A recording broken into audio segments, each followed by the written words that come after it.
അപ്പോൾ ഗൈസ് ഇന്ന് നമ്മൾ പൈപ്പ് ക്ലീനർ വെച്ചിട്ട് ഒരു ചെറിയ ഉണ്ടാക്കാൻ പോകുന്നു. നിങ്ങളുടെ അടുത്ത് പൈപ്പ് ക്ലീനർ ഉണ്ടോ? പൈപ്പ് ക്ലീനർ ഇല്ലാത്തൊരു പേപ്പറും ഉണ്ട്. പൈപ്പ് ക്ലീനർ എന്താണ് കേട്ടോ, എന്താണ് അടുത്ത പൈപ്പ് ക്ലീനർ 2-3 വേണം. അപ്പം പൈപ്പ് ക്ലീനറിൻ്റെ ഇതിട്ട് ഒരു വലിയ പൈപ്പ് ക്ലീനർ, ത്രീപ്ലൊക്കെ പൈപ്പ് ക്ലീനർ എടുക്കുക. ഇങ്ങനെ മടക്കിയിട്ട് നടു കട്ട് ചെയ്യുമ്പോൾ 2 പീസായിട്ട് കിട്ടും. അതിൻ്റെ ഗ്രീനിൻ്റെ ത്രീപ്പിളൊരു പീസ് കൊടുക്കുക. എന്നിട്ട് റെഡിൻ്റെ ഒരു പീസ് എടുത്തിട്ട് ഇങ്ങനെ മടക്കി കൊടുക്കുക.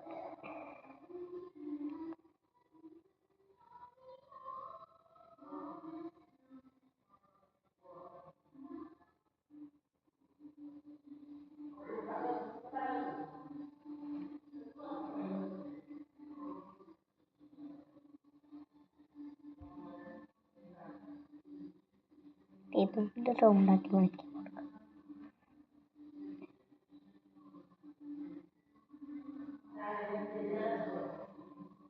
അടുത്ത വാശി വേണമെങ്കിൽ വാശി വെച്ചാണെങ്കിൽ ഇങ്ങനെ ആക്കി കൊടുത്താൽ മതി. പക്ഷെ ഉള്ളത്തോലാണെങ്കിൽ ഇങ്ങനെ പൊന്തിക്കാം. അതെ, ഇങ്ങനെ പൊന്തിച്ചിട്ട് ഇതിൻ്റെ ഉള്ളിലോട്ട് അടച്ചു കൊടുക്കുക. ഇത്ര പണിയാണ് കേട്ടോ. പിന്നെ ഇതേപോലെ ഈ റെഡും ചെയ്തെടുക്കുക.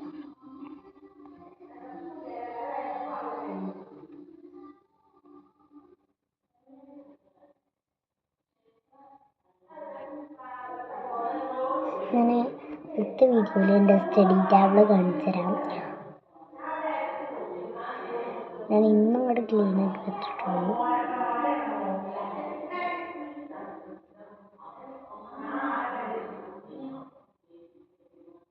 ഇതും ഇതേപോലെ റൗണ്ടാക്കി എടുക്കാം.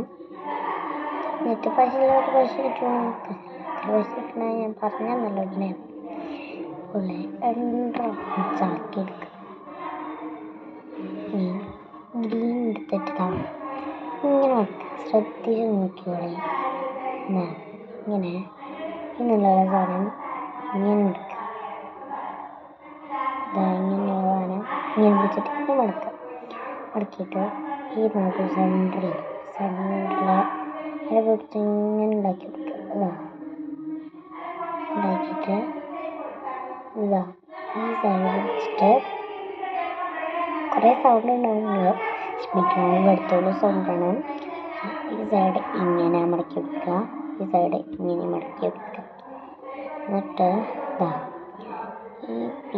ഈ സൈഡ് ഉണ്ടല്ലോ, ഈ സൈഡ് തേക്കുമ്പോൾ ഇങ്ങനെ എടുത്തിട്ട് ഇങ്ങനെ വയ്ക്കുക. എന്നിട്ട് വളച്ചിട്ട് ഇത് വളയ്ക്കണം. ഇതില്ലേ ഇത് കേട്ടിട്ടു പശയിലൊരു പശത്തോളിട്ട് കൊടുത്ത് പശല ഇങ്ങനെ തീ വെച്ച് കൊടുക്കണം. ഈ സൈഡിൽ ഒരു സൈഡ് ചെറിയൊരു പീസ് കൊടുത്തിട്ടുണ്ടാവും. അതുകൊണ്ട് സീസർ വെച്ചിട്ട് അഡ്ജസ്റ്റ് ചെയ്യാം.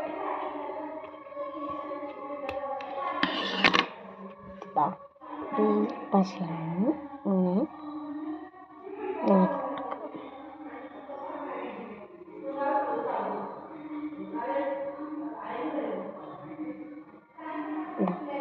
ഒരു ചെറിയായിട്ട് കിട്ടിയിട്ടുണ്ട്. നിങ്ങൾക്ക് ഇഷ്ടപ്പെട്ടെങ്കിൽ ലൈക്ക് ചെയ്യുക, സബ്സ്ക്രൈബ് ചെയ്യാം. ഞാൻ എൻ്റെ സ്റ്റഡി ടാബ് കാണിച്ചാൽ അടുത്ത വീഡിയോയിൽ. അപ്പോൾ എല്ലാവർക്കും ബൈ.